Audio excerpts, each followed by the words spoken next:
Hello viewers, welcome to my new another blog. তো আজকে হচ্ছে সানডে। তো সানডেতে আমি বাড়িতে বসে কী করি তোমাদের সাথে এই ভিডিওতে শেয়ার করব। যেহেতু সানডে, তো আমাকে কেউ ঘুম থেকে এত তাড়াতাড়ি ডাক দেয়নি।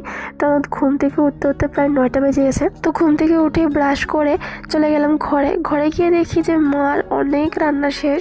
তখন সবার ভাত খাওয়ার টাইম হয়ে গেছে, কিন্তু তখন নিয়ে বসলাম আমি টিফিন। তো সকালবেলা আর কি খাবো, এত বেশি আমি সকালে কিছু খেতেও পারি না, তাই হালকা করে একটা বিস্কিট খেলাম। আর জানি না বিস্কিট খেতে খেতে আমি কোথায় তাকিয়ে আছি, এক দৃষ্টিতে তাকিয়ে আছি।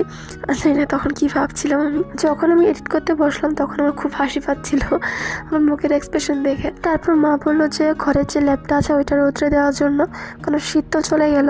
তো শীতকাল চলে যাওয়ার ফলে তো এগুলো একদম গুছিয়ে রেখে দেবে। আর দেখো আমার কি অবস্থা, এটা আমি উঠাতেই পারছি না, বারবার যতবার উঠানোর চেষ্টা করছি ততবারই আমার মুখে এসে পড়ে যাচ্ছে। আর এই ল্যাপটা রোদে দিতে গিয়ে আমার অনেকটা মাথা গরম হয়ে গেছিলো। মানে এখান দিয়ে টান দিলে এখান দিয়ে ভুল হয়ে যায়, মানে কী যে লাগছিল, আমার মাথাটা ঠিক গরম হয়ে গেছে। তারপর দেখলাম যে এটি একটু করে দুটো সাইড মিলিয়ে ঠিক করলাম। ঠিক করে দেখো আমার কি অবস্থা, সাব্বাসি দিচ্ছিলাম। তারপর নিজের ঘরে এসে দেখি যে আমার ঘরে সোফাতে প্রচুর জামা কাপড় জমে আছে। যেহেতু আজকে সানডে, তো সবগুলো আমি গোছাবো আজকে। আর আমি চুটকি বাজিয়ে দেখবে সব গুছিয়ে ফেলছি। এই দেখো সব ফিনিশ গোছানো। এখন আবার ঠিক সেম আমি নিজের খাটটাকে আবার চুটকি বাজিয়ে সুন্দর করে গুছিয়ে ফেলবো। আর এই যে এটা দেখো কি সুন্দর করে গুছিয়ে ফেলেছি। তারপর আমার রুমটা সবটা গুছিয়ে চলে গেলাম খাওয়া দাওয়া করতে সকালে। আর আমাদের বাড়িতে তখন চলছিল নিরামিষ।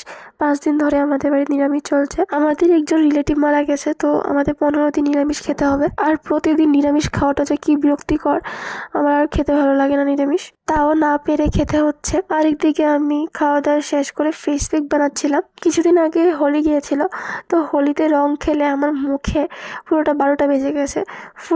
ফুল ফেসের মধ্যে জানি না র্যাশ বেরিয়ে গেছিলো। তো ভাবলাম যে না, একটু স্কিন কেয়ার করা দরকার। আমি সচরাচর স্কিন কেয়ার একদম করি না, আমি যেমন ন্যাচারাল লুকে রাখি সবসময়। তো ভাবলাম যে না, সানডে যেহেতু আমি একটু স্কিন কেয়ার করি। আর এই সুন্দর ফেস প্যাকটা আমি একদম ঘরোয়াভাবে বানিয়েছি, মানে আমাদের ঘরে এগুলি নর্মালি পাওয়া যায়। তো এইগুলি দিয়ে মানে যতটুকু পসিবল হয়েছে আমি বানিয়েছি। তোমরা যদি চাও যে তোমাদের ফেস প্যাকটা অল ডিটেলস দিয়ে দিতে, তাহলে আমাকে একটা ছোট্ট করে কমেন্ট করে যেও। তো ফেস প্যাকটা আমি ফুল মুখে ভালোভাবে অ্যাপ্লাই করে নিচ্ছি, কারণ যেহেতু আমার মুখে অনেকটা র্যাশ বেরিয়ে গেছিলো মাঝখানে।